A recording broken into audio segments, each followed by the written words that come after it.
Nung makapamyeneng saup kareng aliwang probinsya ang makadanas dilubyo nano pa kaya kareng sarili ng Bemalen. Oy ning bungad ng Pampanga Governor Dennis Delta Pineda kimpa magbisita daring miyembro ning gawad Kalasagsil. Ang mag-evaluate king disaster response programs ning Pampanga Disaster Risk Reduction and Management Council ngening Lunes, July 10. This is the time na kung makikita nyo sa mga inikutan na probinsya, bakit nandun po ang presence ng mga kapagpakan? Dahil yun ng time ng pinatubo na kami ang nasa lantan, marami kong probinsya ang tumulong sa amin. So it's payback time, ngayon naka-ready kami, nandito kami. Kami naman ho ang willing tumulong sa mga ibang probinsya in case there's a disaster po. Makayarapla reng multi-sectoral government leaders keng meging evaluation at keti petut wanda na makataluki ing PDRRMO kareng pisasabyang epekto ning climate change antimo ing problemang El Nino. Meron po kami ginagawang quarterly survey sa mga businessmen. Kung ano po yung survey na yun, we normally share it with the council or with Ms. Angie Blanco.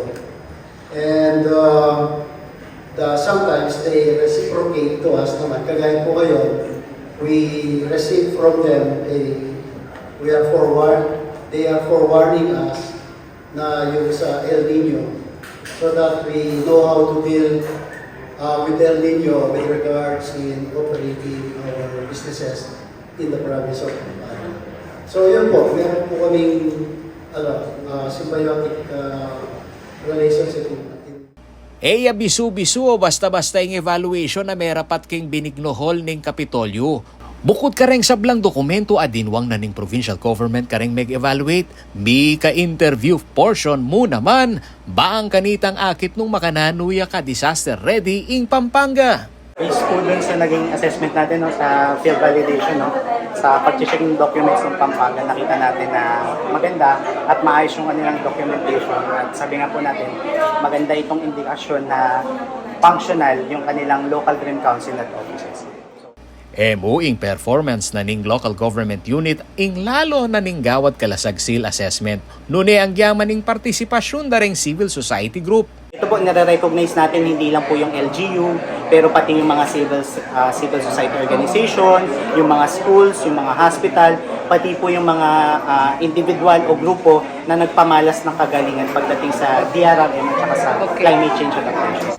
Salamat neman ning pamuntok na ning PDRRMO ning Pampanga ay Miss Angie Blanco.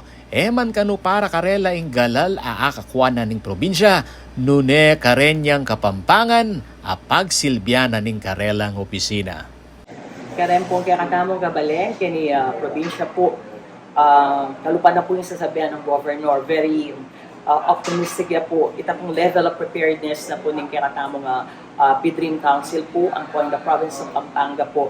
I think eko po tatakot at ike po kini para nung nanuman pong peligro sa kuna na datang kayang probinsya with all the preparedness efforts sa gagawa na po na rin katamo nga equipment, rin vehicles tamo, the plans, the contingency plans na talagang tutok yung alam po our SOPs sa lahat ng mga ginagawa natin, mga protocols.